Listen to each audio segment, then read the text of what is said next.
ಏನಪ್ಪಾ ಅಂದ್ರೆ micro current ಮುಖಾಂತರ ಡಿಸೇಬಲ್ ಆಗಿರುವಂತಹ ಸೆಲ್ಗಳನ್ನ ಹಾರ್ಮೋನೈಸ್ ಮಾಡುತ್ತೆ through the micro currents. Okay, ಈ ಮೈಕ್ರೋ ಕರೆಂಟ್ಸ್ ಏನ್ ಮಾಡುತ್ತೆ, increase the amino acid transportation up to 40%, increase protein synthesis 70%, increase ATP production 500%. Okay, ಈ ನಮ್ಮ ಹೀಲಿ ಯಾರು ಕಂಡುಹಿಡಿದಾರಪ್ಪ ಅಂದ್ರೆ ಮಾರ್ಕಸ್ ಕಿನಿಕೆ is a founder of time weaver. ಹೀಲಿಗಿಂತ ಮೊದಲು ಟೈಮ್ ವೇವರ್ ಅಂತ ಒಂದು ಡಿವೈಸ್ ಇತ್ತು. ಇನ್ ಡೆಪ್ತ್ ಆಗಿ ಹೋದ್ರೆ ಒಂದು 4 ತಾಸು ಬೇಕಾದ ಸಾಲದ ಟೈಮು. ಸೊ ಅವ್ರ ಜೊತೆ ಇವ್ರೇನಪ್ಪ, Kristen Harper is a billionaire.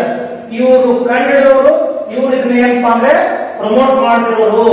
ಇವರು ಏನ್ ಮಾಡ್ತಿದ್ರು, ಈ ಡಿವೈಸ್ ಕಂಡಿಡೋರು. ಇವ್ರು ಇದನ್ನ ಏನಪ್ಪಾ ಅಂದ್ರೆ ಒಂದು ಬಿಸ್ನೆಸ್ ಫ್ಯಾಕಲ್ಟಿನ ಪ್ರೊವೈಡ್ ಮಾಡಿ ವರ್ಲ್ಡ್ ವೈಡ್ ಇದನ್ನ ಲಾಭವನ್ನ ಹಂಚ್ತಾ ಇರೋದು ಅಥವಾ ಇದನ್ನ ಮಾರ್ಕೆಟಿಂಗ್ ಮಾಡ್ತಾ ಇರೋದು.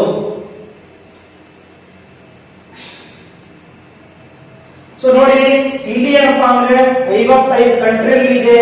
ಆಮೇಲೆ 2500 ಪ್ರೊಫೆಷನಲ್ ಟ್ರೈನ್ ಥೆರಪಿಸ್ಟ್ ಗಳು ಏನ್ ಮಾಡ್ತಿದ್ರೆ, ಹೀಲಿನ ಯೂಸ್ ಮಾಡ್ತಿದ್ರೆ.